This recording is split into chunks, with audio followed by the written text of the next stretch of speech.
Welcome to Vin and Mike, episode 28. Hi. Hey, Mike, how are you? Hello, Vin. Prime time tonight. Prime time, 9 p.m. Eastern time, 6 p.m. Pacific. You know, I think you always have to say that, right? Eastern Pacific. That's how it usually works. And the All-Star game is competing with us tonight. That's right. They're trying to. They're trying. That's right. So everyone out there, send in your questions. We're checking the chat tonight. For everybody out there, we also have our website, vinandmikepodcast.com now, where you can catch all our past episodes, everything that's going on and all that. We have a TikTok now, so if you want to head over there, check out TikTok. We are on Instagram, Twitter, Facebook, all that fun stuff. And, of course, we're live on YouTube, Twitch, Facebook, and all your favorite podcasting services. So we're everywhere, Mike, right? We're everywhere. You cannot find us, Vinny. As much as I want to get rid of you, I can't. You're everywhere. No, I even bother you when you go for your little 45-minute walks, and who's the first person that's reaching out to you? It's me. That's right. And of course, Vin and Mike is always brought to you by Viggy Betts. If you check out Viggy Betts now on Twitter and Instagram at Viggy Betts, you DM Viggy Betts now that you're a fan of Vin and Mike, and you receive a 14-day free trial with a new VIP membership. He's putting out a ton of stuff there on the DraftKings portion of things, and a lot of fun stuff that Viggy's doing as we start getting a little closer to football season, which we'll start getting into that more next week. But a couple special shout outs I have before we start the show. The first one is my good friend and a good friend of the show. You can find him on Instagram. The Supplement Snoop just got engaged to his girlfriend. So Justin and Kristen, congratulations. And then the second thing is today is Rachel Robinson's 100th birthday. I want to wish her a happy 100th birthday, Rachel Robinson. Just an amazing person with the Jackie Robinson Foundation down in New York City. So happy birthday to Mrs. Robinson out there. So, and that's it. I wanted to give a couple of those, Mike. And last night was a real interesting home run derby and a lot of fun. As I put on our Instagram, I hit the plus 550 Juan Soto bet. So I'm feeling really good today. How are you feeling? Oh man, I'm feeling good too about it, Vinny. I took your lead on that, did the same thing, but I was very scared about Julio Rodriguez because I thought he was going to beat him, especially in that first round. No, it was an unbelievable home run derby. So much action. It was action packed. Really enjoyed it. It's crazy. I know. Make sure before we dive into deeper, we have our special guest here tonight, and I'll let you give him the special shout out.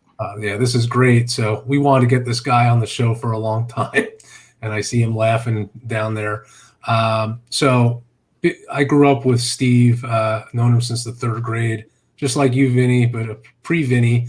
This was my sports guy. We always talk sports, but Steve was always a pessimist. Whenever we're watching a Knicks game, they're like, oh, they're going to blow it, or I always try to keep him positive. So huge Knicks fan, Giants, Rangers, but I think the heart is what he's wearing tonight is the Yankees.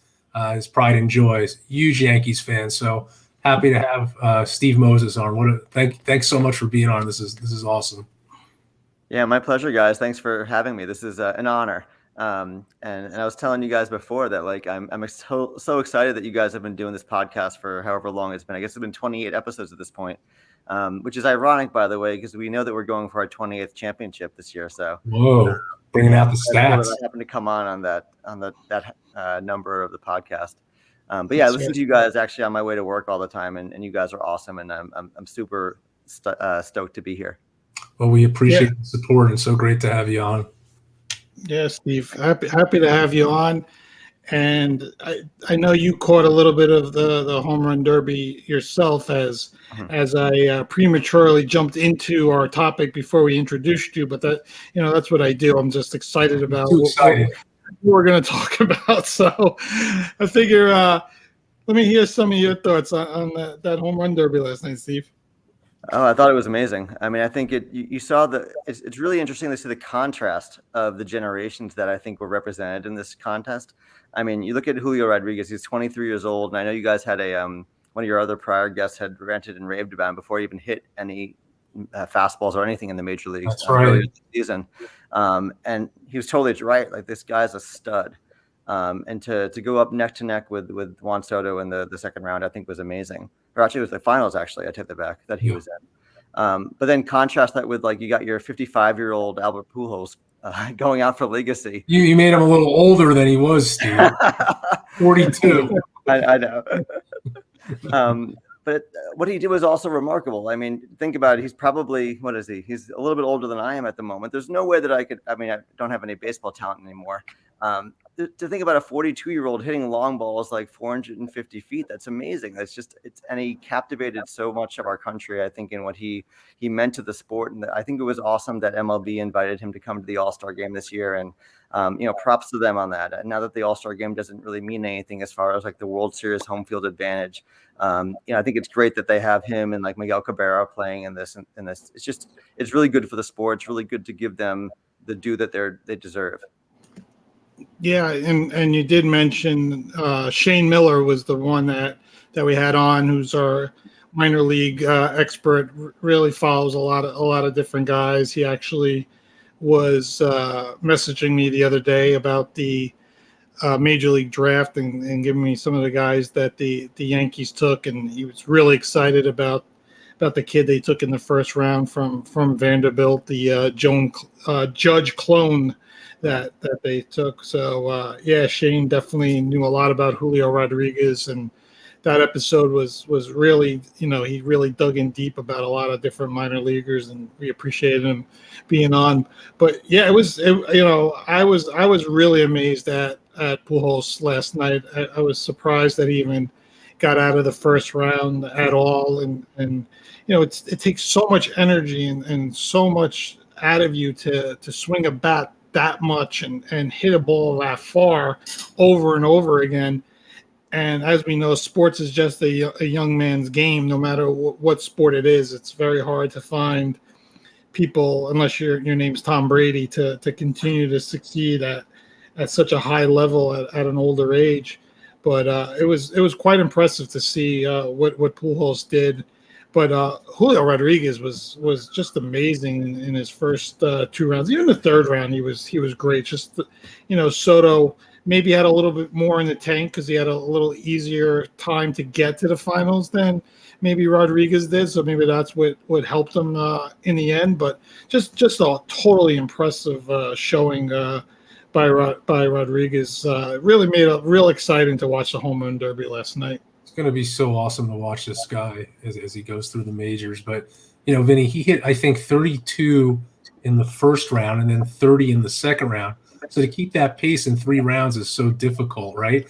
If it was more evenly spread out, he wins that competition by a mile. It's just that his first 2 rounds were so powerful that in the third round, it's impossible to keep that up. But, to me, when we left that home run contest last night, more people were talking about Julio Rodriguez than Soto. I think this helped Soto's stock tremendously with the trade. It's nice that he won this competition, but I think more people woke up this morning and said, "Wow, that Julio Rodriguez, man, he's got something." That's what my thoughts were on it. Yeah, and I think a lot of it had also to do with him beating Alonso. I think people were just impressed that he really handed it to Alonso. Alonso has been awesome in this derby the last 2 years. He kept getting stronger as they showed on ESPN stats as the rounds go. That's just the way Alonso is built. And I thought he put up a great showing. It's just that he just ran into this young kid that had, first of all, the perfect pitcher. Also, that batting practice pitcher was every pitch was in the same exact spot. The guy didn't even move his feet. He just took the balls and threw it with his arm. I was more impressed. I think I was more impressed with him at the end of the whole thing when I look back on it. And at first, I was like, who is this person? Like I was like shocked at all the things that he was doing, but every pitch was the next spot, and then he would just turn and just crush the ball, smash, smash, smash. It was just really, really exciting to watch. I really enjoyed it. Normally, like I said, I don't like a lot of these all-star competitions as far as the games. To me, the football was ridiculous. I'm glad they're getting rid of that. The NBA, I think is just ridiculous too.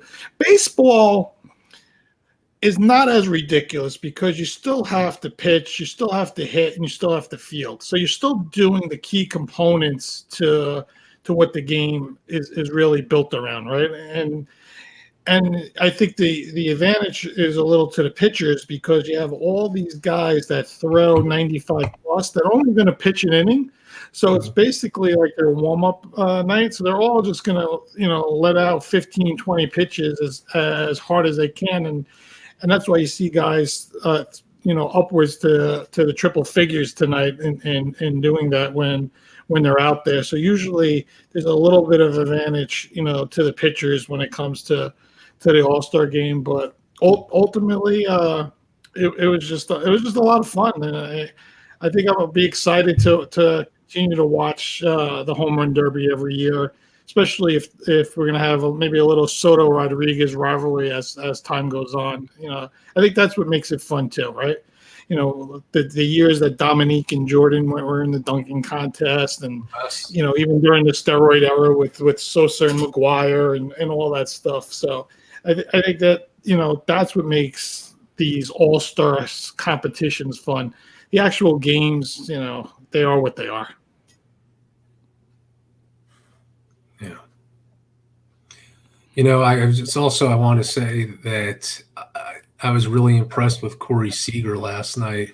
I know he kind of slipped under the radar, but he had a good little run there. I like watching him bat. I don't think anyone talked about him. And he was back in LA, right? I mean, that's the other thing, right? He's like got to return home. I think his dad pitched to him too, which was really cool. Yeah, that's always cool. That's really cool to see. So, and all that. But right after the game last night, I decided to stay up a little later because the first part of The Captain, the Derek Jeter 7-part documentary, was on, and I think as a Yankee fan, I think it's just something that we have to watch and really pay attention to, especially for me, who was a little bit older than Jeter, just a little bit, and so basically was around his age when he's playing in 96 and throughout his Yankee career, and just watched him, his entire career, and as the team just became a dynasty and all that. But last night they start off with, of course,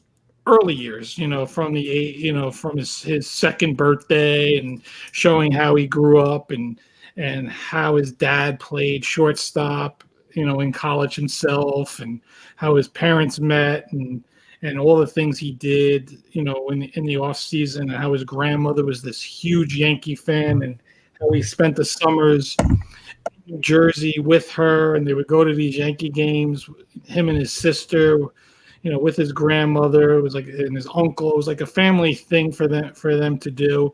It was really, really just interesting to see. And I know Steve really got to watch it also. And before I tell you every single moment of it, I just hear some of Steve's thoughts and some of the things that he really liked about it.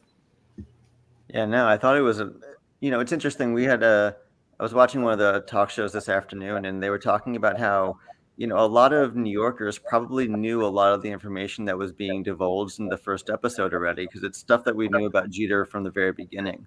We knew his upbringing was special. I will say, I don't know if I knew it was this special, and I didn't realize that Kalamazoo, for all intents and purposes, was as racially divided as his mother made it seem to be. I didn't realize it was that much of an issue there. But I think it was really interesting to kind of put things in that perspective, to kind of learn where he came from. And, his mother and father were always very touted as these incredible parents who made him who he was and made him the respectful human being that he was, and so modest and whatnot. And to know that there was like a racial divide background component to it. I knew he was obviously from a biracial family, but I don't think I realized that they had lived through some of the hardships that those types of families go through all the time. So I think that was one of the things that struck me a lot about kind of watching the documentary. And I think the other thing that struck me, and we'll see it, I think, as the episodes progress, I think Jeter has been playing us for all these years. Like, he's been so closed up and like zipper mouth the whole time. Like, he barely said anything to the media beyond like what was the only thing that you would want someone to say. And to learn how competitive he was and how like jarring he was and how he like worked for hours and hours and hours on his craft. I mean, I think we knew that you have to do that in order to succeed as much as he did in the major leagues, but to see it firsthand and now to start hearing him talk about other players and what he felt about the competition, and to hear some of the stories between his teammates that didn't even know him just yet, which we'll talk about in a second, I'm sure. I think he's going to actually open up a lot more than we ever saw him do as an athlete, at least when he was talking with the media in New York. Yeah, I think one of the things that made me think that he was going to start opening up more is when he did start his Twitter and Instagram account, knowing that this documentary was going to come out, and that he's very active on there, and he continues to be active. And I'm hoping after the documentary, all 7 parts do come up, I'm hoping he continues to stay active and do some things, interactive on social media and the positive to really reflect on his career and all the stuff that we enjoyed. But, like you were saying, Steve, there's a lot of stuff that we felt we knew about him and his parents and his sister and everything growing up. But the one thing I didn't realize, maybe I heard it in the past and didn't remember it or anything, was, when he was drafted his first year in Single A in Greensboro, that he committed 56 errors as a shortstop at Single A.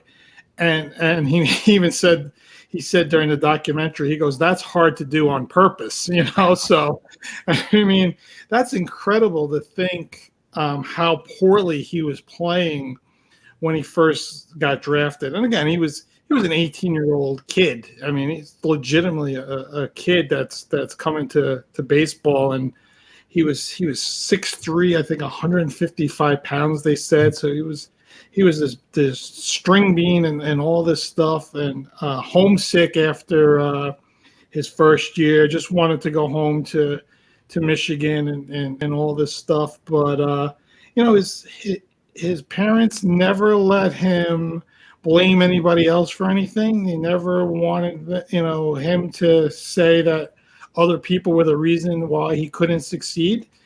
His dad always beat him at everything that they would play. Like he said, they played checkers. His dad, wanted him to earn his way, through life, right? That's was what came out of it for him, and to make sure that he continued to progress. And I think he took a lot of those life lessons with him all throughout his career. You never heard him say boo about anybody on the team. It was always about, how the team operated, how he did things, everything that was associated with all that. So it was amazing to hear all that.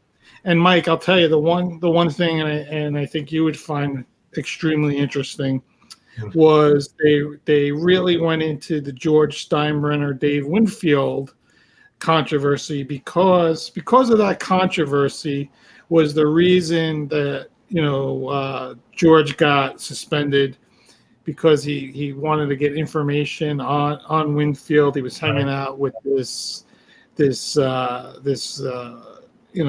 gentleman that was just associated with crime, basically, and he got suspended for 2 years. They hired Stick Michael, who everybody said was a tremendous evaluative talent, but it was very interesting, that portion of it.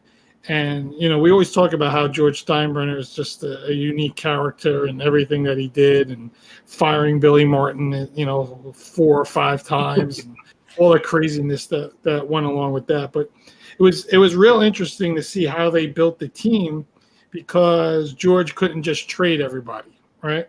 He got a little crazy after the 95 season when he fired everybody again, but the core was already there. It was already built, right? I mean, Bernie was there. Jeter was there. Soto was coming up. Pettit was coming. Mariano, so everyone was there. And at that point, they couldn't really trade anybody, and they built it up. So I found that to be real interesting, and I think that's the portion that you'll get to see when you take a look at it. You'll really like. I can't wait to watch it. Two things I want to point on what Steve said. So true. Derek Jeter, just a class act on and off the field. And I just remember when his parents, you saw the joy when they came to see him play. And Vinny, you're right. Never said a bad word about anyone. Just always was business first on the field. He just wanted to win for the New York fans, and he did it for 20 years. So just incredible. You mentioned that, with Steinbrenner, Buck Showalter managed in 92 to 95, right? He did a great job. But you just think about these little things in life that if, Steinbrenner wanted him to, get rid of all these coaches, and Buck Showalter stood his ground, and then he got rid of them too.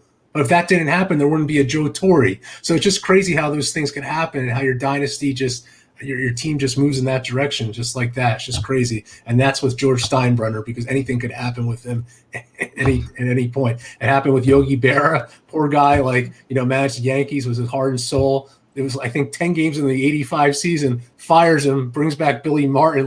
What? So it's just, come on. It's just crazy stories with the Yankees. I love it. I tell you, I don't know if someone fired me 3 times, might as well 4 or 5, that I would come back, right? I mean, the first time maybe there was a mistake between you two. You could say one guy or the other, and then the second time it's like, okay, I'm done with this guy, right? Yeah. But he comes back a third, a fourth. It's crazy to think of all the stuff with Billy Martin. Just totally insane. One funny story about Billy, if you guys should check it out there, I think it was like the 3rd or 4th time he came back, and they did this press conference, but it was like a mock press conference, and they're both up there, and Billy's like, well, I'm gonna make the specific decisions, and then George is like, no, I'm gonna make the decisions, and then they go back and forth, and George is like, you're fired, and Billy goes, you just hired me. I even think they did some beer commercials together and other things. Tastes great, like less filling. They had a lot of fun. Great, less filling, tastes great. What a relationship. We have our first question for Steve, actually. I just want to put this in. Steve, who is more of an influence on you, Don Mattingly or Derek Jeter? I think that's a great question. It's interesting, actually. So I grew up in the late 80s, early 90s. So Mattingly was actually a bigger influence to me than Jeter was. As a child, he was actually my influence and my role model growing up. I saw the way that he played day in and day out, and think about those teams back then; they were bad. Mattingly was the sole. I loved Matt Noakes, and I still do. And Danny Tartabull. I remember Danny Tartabull was hitting cleanup, and Gerald Williams, I think, was like sort of in the rings. But it was Mattingly's team, and nobody else literally had any sort of say on that team. There was, like I said, he was the heart of that team, and I think he just gave me so much more. He was my idol. I honestly thought that he was like the best. I loved his tenacity, the fact that he went in day out to show what he could do and also improve his craft, and to do it on a team that wasn't very good. I think that says something. That says something about the kind of person he was. And I felt so much. I'm sure we'll talk about it later on, but like the 95 Yankees, to get him to the playoffs, that was like, I was pulling for him so much. And then, when he hit the home run in Game 2 against the Mariners, and then had almost what would have been, in my ultimate world, if he had the game-winning hit in Game 5 of that series with that double, that was the way it was supposed to end, in my view. Mattingly was supposed to walk off on the, when you see the following year Wade Boggs riding off on that horse and after the World Series, like that was supposed to be Mattingly. Vinny and I talk about that all the time. Yeah, that he retired in 95, they went in 96. He began his career in 82. Mhm. The Yankees didn't win in 81, but they were in a World Series in 81. But you're absolutely right that what players did he really have along him? I mean, you could say, and he did have a couple like Dave Winfield and Ricky Henderson in the early days. He did. But in those late 80s, early 90s teams, it was Mattingly who really carried those teams. Yeah. So yeah, it was a mess. It was a mess. One of the things they talk about in the Jeter doc is how Pascal Perez, they had to find him. I think he was playing dominoes in the Dominican Republic when he was supposed to be in spring training. So they had to send someone to go find him, and that's where they found him playing dominoes. You know, I mean, that's the way those early '90s teams were. It was just a disaster. And you know, even like they interviewed Bernie Williams, and you know, he even talked about how if it wasn't for Mattingly, that you know, a lot of the things that went on would have, you know, he was just a professional. That the team was in such disarray. He really kept things together and really supported even Jeter when he got called up in '95 when Tony Fernandez got hurt. You know, they called Jeter up as he was, you know, he was the '94 minor league player of the year, and he was afraid he was going to get traded in '95. That was his big fear. And I forgot who the manager was of AAA Columbus back then, but he talks about in the documentary that he gets woken up real early in the morning and he thinks this is it. This is where he's going to get traded. And the guy says, "Congratulations, you're going to the majors," right? So he got called up, and you know, and he was all excited about that. But if it wasn't for Mattingly back then, for Jeter, Jeter said he taught him, you know, how to be a professional player, and you know, you never know who's watching. Make sure you're always, you know, giving 110% at all times and all that. So really like laid down the foundation for it. And they were talking about how upset the team was after losing in '95, losing that Game 5 in Seattle, and how David Cohn was talking about it, how grown men were just crying in the locker room. And I think they were that upset because they couldn't win for Mattingly. I think that's really what it comes down to. I think they were that upset because he was they knew that was his last game. He knew it was his last game. And I think they were just really, really upset about that whole thing. And it just was, you know, when you hear it, it just makes you feel upset again when you hear about it and then you watch it again. I remember just being in shock when they lost that game. Just like, you know, I just couldn't take it. It just really it drove me crazy that, you know, it still does, that Jack McDowell was pitching in that game and not John Wetland in that situation. You know, Buck Showalter could say he got fired because he didn't fire coaches. I think he got fired because he didn't pitch John Wetland, but that's me. I mean, the one issue with that though, Vinny, is that I think it was Game 5. Like Wetland had given up like 6 runs or something in like the 8th inning. Like didn't Martinez hit like a grand slam off of him? So the game before, Buck had like no faith in him at that point. Yeah, I don't know. I was just upset about the whole. McDowell was also not well liked, and you know, he flipped off the fans. Remember that game that he like? I was at that game. I was sitting in the stands. Yeah, I was sitting in the stands. And the thing you don't know is that he went and sat in the dugout, and for like the next 5 minutes, because of course they don't show it, everybody in the stands is just yelling at him and giving him the finger, that Showalter had to go up to him and tell him to go back into the clubhouse because the fans were ready to riot. Yeah, it was nuts. So, I mean, this is, I can't wait to, you know, watch on, I think it's Thursday. I think is part 2. And, you know, we start getting into 96 and everything. And just to relive all those great memories and everything. That's what I'm really excited to see. And then just hear more about, you know, his relationships with like A-Rod and all that stuff. I mean, it was also kind of sad in this first part is Gerald Williams was part of this first part, and I guess and they filmed it prior to him passing away in February of this year. So it was it's kind of just sad to see him. You could tell in the documentary that he wasn't well, but it's just like those little things that you think about and everything. So, but with that, we'll continue here in about 2 minutes, but we got to take a little commercial break here. So the action never ends at DraftKings Sportsbook. Right now, DraftKings Sportsbook is giving new customers a risk-free bet up to $1,000. That's right. Make your first bet up to $1,000, and if it doesn't win, you'll get another shot to cash in. You can throw down on all the major action for baseball, golf, MMA, and more. Got same-game parlays, spreads, money lines, over-unders, prop bets, everything that you want to do. The betting's endless. For me, right now, Mike, what I saw today, plus 1,055 on a Subway Series. So I put a few dollars. Just bet it, actually, the $1,000. That's it. I put a few dollars down on that. Steve just opened up his account right now because he used VPN to do it. Also, we have our Vin and Mike podcast NFL Survivor Pool that just opened up. It's a $20 winner take all. So if you sign up on DraftKings right now, go to the pools and go to our Instagram or Twitter and get the code, or you can message me on any of those, or go to our website and reach out to us. We'll give you the code for that.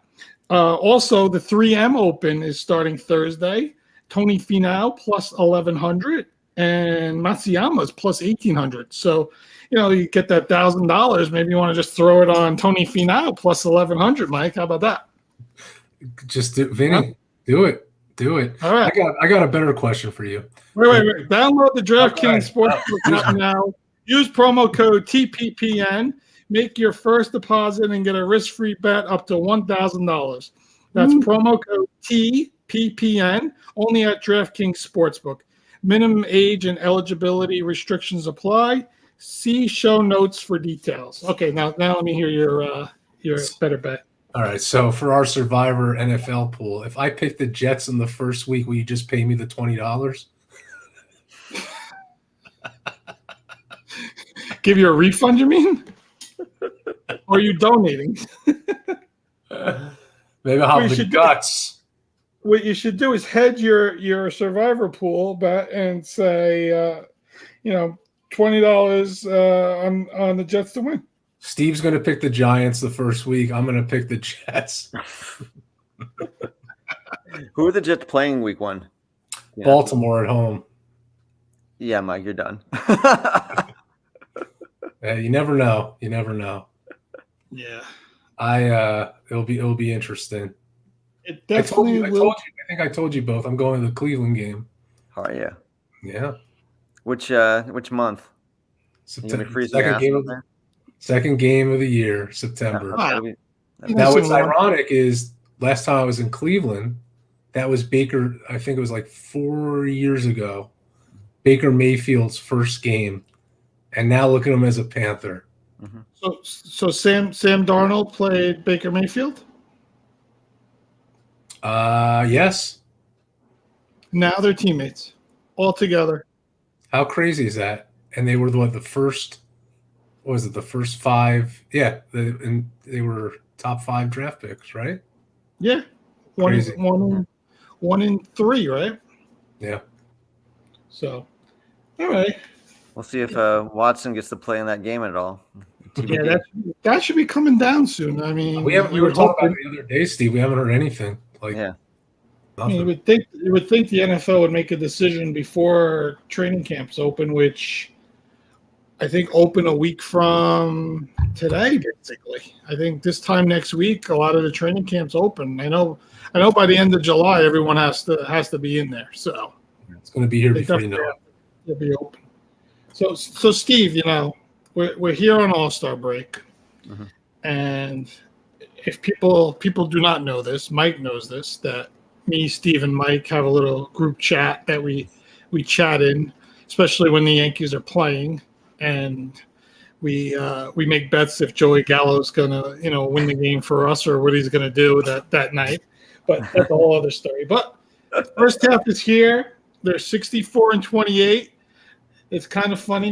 Me and Steve said on Friday that this show could be interesting depending on what happens Saturday and Sunday. And Saturday and Sunday, they just absolutely destroyed Boston. So there's nothing to complain about. We're not going to complain. Well, we'll see. But I want to get some of your thoughts because I know our audience know a lot of my thoughts on the first half of the season. And as we head to a Subway Series with my plus 1,055 bet on that, I'm really excited about this. I can't wait.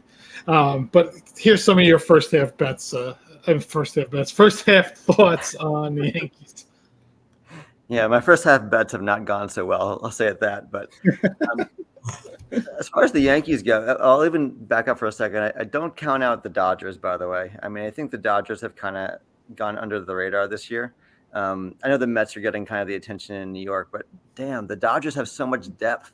Like the fact that they're out, like Buehler's been out for like the entire year, essentially. The fact that Chris Taylor, their DJ LeMahieu, has essentially been out for a while too. Max Muncy is hitting 160.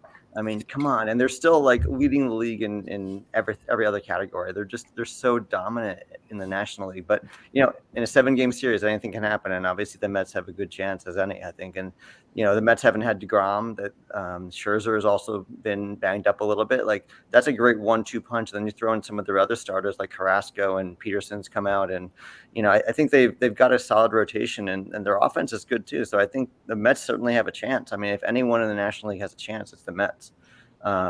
If they can hold off the Braves too. But maybe that's a discussion for another day. But like circling back to the Yankees, like you're right. It's hard for me to complain. You know, I've been a Yankee fan my entire life. And with the exception of like 98, like I've never seen a more dominant team in the first half in my entire life. They're just amazing.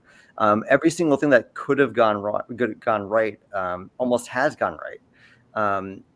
And then you kind of, I think I was telling you guys this the other day. I think the best thing that happened to them was having this little rut over the last week and a half or so. You know, losing 2 out of 3 Cincinnati, I think was a really good wake-up call to be like, hey, this is something you guys got to work on day in and day out. And I forgot who they were interviewing. I want to say it was, I don't know if it was Marlon Gonzalez or it was, I forgot who it was after the game I was watching, who basically said that they literally go into every single day thinking about only that game and how they can do and how they can try to win. And that's the mentality you have to have in a 162-game schedule. You can't be thinking that far ahead. This team is special. I think they've got a great chemistry. Matt Carpenter's come out of the woodworks and hit like 5 million home runs. That's a great story in itself. Yeah. So there's so many topics. There's so many guys who are outperforming their expectations this year, which you need a little bit of that. But I think you also do need some adversity, and this team is not without its flaws. I'm not going to be up here and say that like this team is like going to go another 88-0. They have some pitching flaws. I think they definitely need some more depth in their bullpen. I think they need some more depth in their starting rotation.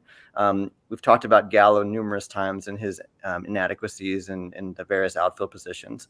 I think those are the areas that they look at for the trade deadline, honestly, to try to upgrade. Yeah, in all seriousness, I can't see them having Gallo in the lineup in a playoff game. I think it's just too important to have him in the lineup, at all. You just can't have an automatic out like that in a lineup in a playoff game. So I think that's something they need to address one way or the other. And maybe Matt Carpenter is how they address it, right? Hicks can play a little bit. Stanton, Carpenter, Judge, mix and match maybe with the outfield, or you can mix and match with the infield. But Carpenter's going to have to play a lot more in the second half, and I would expect to see that. I think I really would like to see them get one more arm.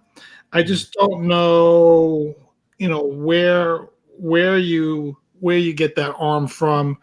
Maybe you get a B level kind of starter instead of an A level starter, so you don't have to trade too much. Because to get Castillo from the Reds they're gonna want Volpe and or Peraza or Dominguez. I mean, we know that they're gonna want some of these top minor league players, or you're gonna have to trade, someone like that, But I don't want to see them go in that direction. I'd rather see them continue to improve the team, not trade a lot of the future away. I know if you're gonna make a big future trade, and I think we'll talk about that in the next segment, is you got to get yourself somebody that's a world beater and someone that can really come in and is going to be there for a long time. And we'll talk about Juan Soto in the next segment. But I really like what this team has done. 64-28, 13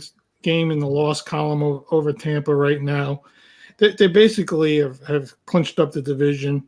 I think they can really figure out what they need to do to get ready moving into September, October, get to the trade deadline here, make some moves where they can try to sort things out.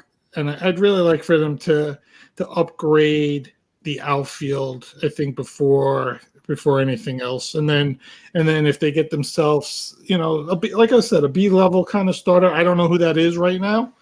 I didn't really dig into it that deep. But like I said, I don't want to. If they're going to get Castillo, I don't want to give up Volpe. I'd rather figure something else out in that portion of things. I know a lot of Yankee fans were enamored with Castillo after the way he pitched against them when the Reds came in, and the Reds took 2 out of 3. You got to give them a lot of credit, and they played a lot better than the Yankees did in that series. And but the Yankees really caught on fire here going into the break, and I think a lot of things that we'll see moving forward. It's looking really positive in my mind. Mike, you? Yeah, listen, I mean, how can you not be unhappy with the record that they have? But there's a Houston Astros team out there.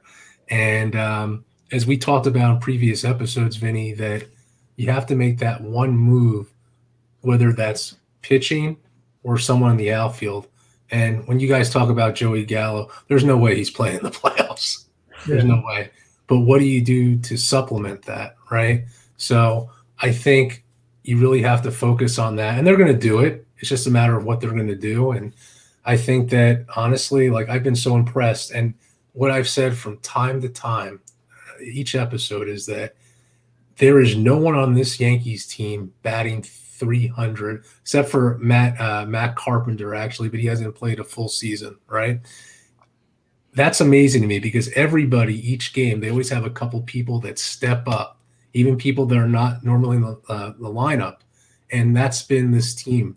So that's why with certain conversations about a Joey Gallo, it's been thrown under the bus, because if they were losing, then everyone would be like, but now that they're winning, that's not talked about. But now you got to take it to the next step, because you're going to go into the postseason and you play an Astros team that's been so difficult.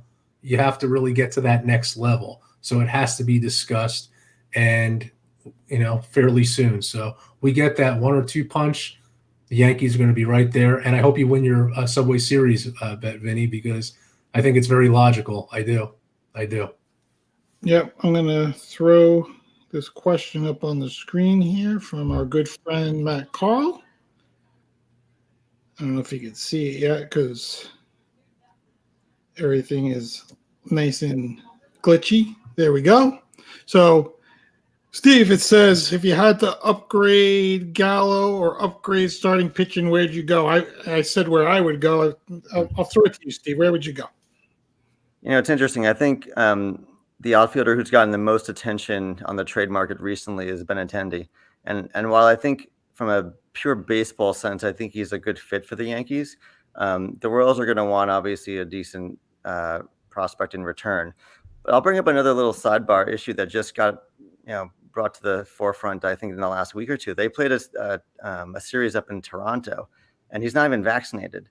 So Do you take that, and not to get political or anything, but do you take that into account as the Yankees, like when one of your second round opponents could be the Blue Jays, Yeah, well, where you acquire a player who is not vaccinated and may not be eligible to even play in Toronto? So yeah. I think that's a huge issue.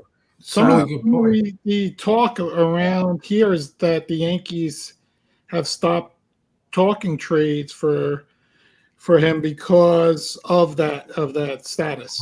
Right. Because Yeah. he was one of the 10 guys that didn't travel there. So Oh, good to know. Yeah, like I'm yeah, from DC, so I don't always hear the you backup. know, reviews. like behind the scenes stuff that you don't, that like Yeah. leaked out is that one of the things was that they are no longer in trade talks for him because of that. Yeah, and I agree. I think you have to drop it there. I don't think you take a chance in that matter. Yeah. I'd go somewhere like, I think Ian Happ is a good fallback from the Cubs. He's got a good on-base percentage. I think I was looking it up. It was like 364 or something like that. The Yankees loves walks. They love the power that he would have. He plays a good defense too. He's got some speed. A couple of other sleepers that I was thinking of, and I don't know if the front office is thinking this way, but David Peralta from the Diamondbacks is probably a cheap option. He's a little older, but he does have a little pop. He hit for in the 280s last year. Other person I was thinking about was even Cole Calhoun has actually had some pop for the Rangers over the last couple of months. He plays a solid defense, solid right field. I think those would be a couple of areas I would look to look into. And then starting pitcher wise, I think the question, Vin, you kind of even hit the nail on the head before, is I think actually I'll even back up for a second. I think everything honestly is determined based upon what the diagnosis and prognosis is for Luis Severino. So if he's expected to come back in September and be full health, you got your number 2 right there. And I think he's a great number 2 behind Cole. So if you know that you have him in the woodworks waiting to come back to play, then maybe you go bullpen. Because then you only need 3 or 4 starters at maximum in the playoffs. So maybe you flex some of your current starters into the bullpen role or whatnot. Maybe you put Taillon in the bullpen. Maybe you flex Cortez and maybe he doesn't actually start, or you tag team them both, where you're doing Taillon and Cortez back to back, for 3 innings each. You can do that in the playoffs when you have off days. So I would honestly go bullpen, go high leverage guys in the bullpen. I think Andrew Chafin from the Tigers is a good lefty that they could acquire. I think there's been talk about a reunion with David Robertson. I don't know if that's going to be the right fit for them. Some other low radar players. Anthony Bass from the Miami Marlins has a really good sinker. He closed for them last year. I think is another option to go after. I've always had a higher end from the Tigers. Gregory Soto in the back end of their bullpen. He's their closer. He's 100-mile-an-hour sinker that he throws. And we know the Yankees love these power arms. It may take more of a package to get Soto though, but those are the avenues I would go with. I would go with outfield upgrade, bullpen upgrade, and then flex your starters back and forth between the bullpen and the starting rotation. Yeah, real good insight there, Steve. Really detailed, and a lot of good names you threw out there for the Yankees to definitely consider. I think Cashman should consult you on some of those names. I'll be honest. Yeah, we should get a conference call with those two. That's it. Let me get Cashman. Let's see, we'll look back in 2 weeks and see if I hit any of them. Yeah, when we get Cashman on the show, we'll have you come on and talk to him. Talking about my dream job is actually to work for the Yankees, but that never panned out. Talking about Juan Soto, I want again Matt Carl, our buddy there. He threw up this thing. The word around here is that the Mets are more of a favorite to get Soto than the Yankees, which is kind of interesting. That Steve Cohen is big pockets, wants his Mets, who he's a huge fan of, and of course team owner, to win it all. And a guy like Soto would fit in perfectly for them. So Matt mentions 5 draft picks in the top 90 in this draft, number 2 prospect in baseball, 3 other top 100 prospects, all guys that are tradable for Soto in his opinion. But I would think, would Washington trade Juan Soto in the division? Do you think that that's something they would do? No way. Why not? I just can't see it. You're gonna face him 19 times a year. Yeah. Yeah, he's just a different player, right? He's out of this world. Like, yeah. It's like the Bulls trading Michael Jordan to the Pacers. It's not going to happen.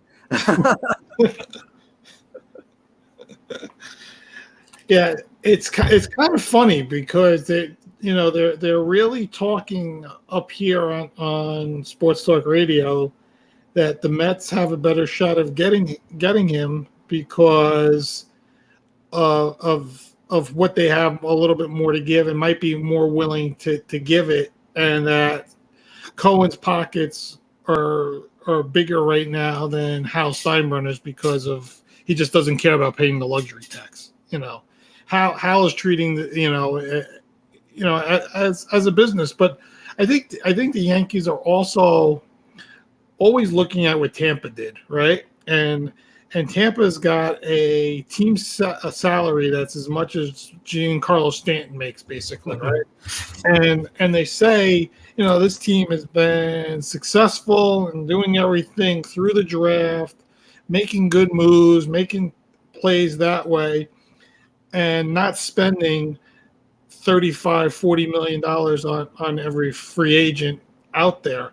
So I think that's where I think people think that the Mets have a better shot at Soto than the Yankees do. But I go back to division, play like Steve said, playing 19 times a year. I think all that plays a big part in it, and I think the Nationals would be nuts to keep him in the division. But at the same time, if the package is big enough, you might have to, pull the trigger. Yeah. The only thing I'll say, I think we're not talking about is the San Diego Padres. I think, they're kind of, everyone's talking about the Yankees and the Mets, but with AJ Preller, that's where Padres have been success. That's why they really are where they are right now. And a trade for Soto would help them become a juggernaut that they want to create. So don't forget about them either. I mean, they could get some good money there for some of their players like Manny Machado or Fernando Tatis. I don't know. I think they're right up there as well. I think they're not being talked about.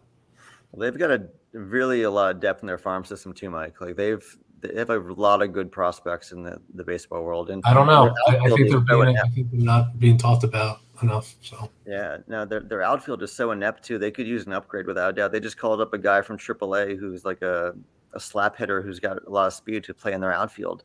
Like, why are you putting a 22-year-old out there? Well, actually, Soto's 23, but like, why are you going to put in a AAA star in your outfield when you can get Soto? I mean, I think the Padres are certainly a factor. They're a contender, and no one's really talking about it, so I had to bring that up. Yeah, I think it's a good point. Yeah, very good point. It'd be interesting because I think he's still got 2+ years of arbitration availability, so you still have control of him. You don't have to pay him the $40-50 million a year that I'm guessing that he really wants, and for the amount of years that you give out to him. So I don't know. I think it's very, very interesting in what the Nationals do here.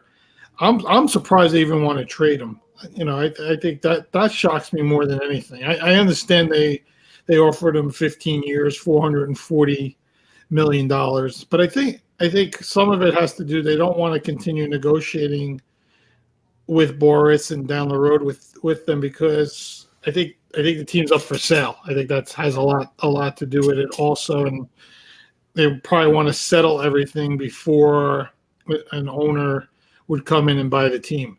So if you're paying a guy $500 million and that's part of the sale, I don't know how that ultimately drives the price. So I think they just want to get it out of the way one way or the other, and then make the opportunity that way. But I don't know. I watch this guy play baseball. I just can't see it. I just have to laugh for a second because our friend Matt Carl, who's been chatting, is a huge Mets fan. So on the screen, he said Vegas odds have the Mets at number 1. Matt's not biased at all towards the Mets. Not at all, Matt. I appreciate you listening. No, that was great, guys. And I think we got about 5 minutes left. So I just want to turn it to the Knicks, Steve, because I know that's your other team. And obviously we got Jalen Brunson. Yay. And now with this whole Donovan Mitchell thing, you think there is hope? Do we get him? I don't know. I've lost my hope in the Knicks. I'm not gonna ever leave them, but I feel like whenever there's talk and nothing. It's all empty fire. You never actually, nothing comes to fruition. I'll believe it when I see it, but who knows? I mean, stranger things have happened. They got to land somebody, right? Well, There's all the talk in the offseason a couple of years ago about getting Kyrie or Durant or anybody, and then they all skipped us, obviously. And yeah, Vinny and I always say we'll believe it when we see it, but I think what has to happen is you can't pull what the Jazz. I mean, with Danny Ainge in charge, he wants to just screw over teams. So the Knicks have to be smart and not give away everybody. You still need some shooters on that team. Right. So you got to be really smart about what you do. So time will tell, but man, it would be so great to get him alongside Jalen Brunson. And then you have to figure out this whole Julius Randle mess and how do you package him out with people. It's going to be very interesting. And I can honestly say I don't know what's going to happen. Actually fairly optimistic, but it's the Knicks, and it's been disappointment after disappointment. So we'll have to see. I don't know. I have zero optimism. I don't see them doing anything to get Mitchell. What's crazy? The guy, his father worked for the Mets. He's from Elmsford. That's where he was born in New York. So he's a Westchester kid. He grew up around the area. He was at the Brooklyn Cyclones game the other day. So he spends his off season here. It's all lined up, right? Now Danny Ainge probably wants 6 first-round draft picks for him because he traded Rudy Gobert for 4. And is going to say to the Knicks, this guy's better than Gobert, and you're going to have to match me. But meanwhile, I think just that Minnesota totally overpaid for Gobert, and I think a lot of teams are going to need to start realizing that when they start talking about all these trades that Gobert can't set the market. Just because Minnesota made an asinine move and traded 4 first-round picks for a guy that can block 3 shots a game and grab 15 rebounds is, it's not the way we should set the market. But I think here's a guy, 26 points a game the last 2 seasons, basically, a shooting guard right next to Brunson. If you could trade R.J. Barrett and 4 of these first-round picks that you have for the next 400 years or whatever they have, and just get rid of them because they can't draft anyway. Get rid of all 11 of them, honestly, because they just don't know what the hell they're doing. Bringing a guy like Mitchell in would be fantastic next to Brunson. It'd be great. And you know what? At that point, I'll keep Julius Randle with those guys and Mitchell Robinson and all these other guys. And like we always say, Mike, Randall is more like a B kind of player. I know Mitchell's an A guy. He's a player. That's what we've been missing. James an A guy. Yeah. And I think Randall would like a guy like that because all the pressure goes away from him. Correct. He has to be that guy. That's a good point. Yeah. And then what also happens is then once you sign, if this actually happens, then you have other free agents in subsequent years who actually want to come to New York and play in the Garden. Right. Yeah. See, Matt said it. Trade them all. The Knicks can't draft. Dump Randall. Keep Toppin. Well, I keep both. Yeah. But yeah, you're right. I don't want to go on this Knick draft rant that I think I've gone on for the last 30 years. Yeah, it's been a good show. Let's not depress. I don't want to depress anyone. That's enough. Juan Soto is going to be a Yankee. Castillo's going to be a Yankee, and we're going to keep Volpe to be our future shortstop, and that's what's going to make us all happy. And that's that. Let's close out with that. I love that. Thank you, Steve. It was great. You brought a lot of insight, a lot of knowledge, about baseball. Really gave us a lot of insight. Really, really appreciate all that. Enjoy our conversations. Texting. We'll continue to do that and bash Joey Gallo until he ends up traded for a single A shortstop that made 56 errors in Greensboro. So, really appreciate your time tonight. It was great. Thank you very much. Yeah, no, guys, thanks for having me. It's an honor, like I said, and I wish you guys the best with the show. You guys do an awesome job, and I look forward to listening to all your episodes going forward. Yeah, and Steve, I know you do listen to all of them, and Mike for a long time. Yeah, He's thank you, still Mike. waiting for Justin Bieber to wish him a happy birthday. I just want to know. Don't even ask Steve. He's on a different planet. This is a show. All right, everyone. Have a great night, and we'll see you next week. All right. Good night, everybody. Thanks for listening.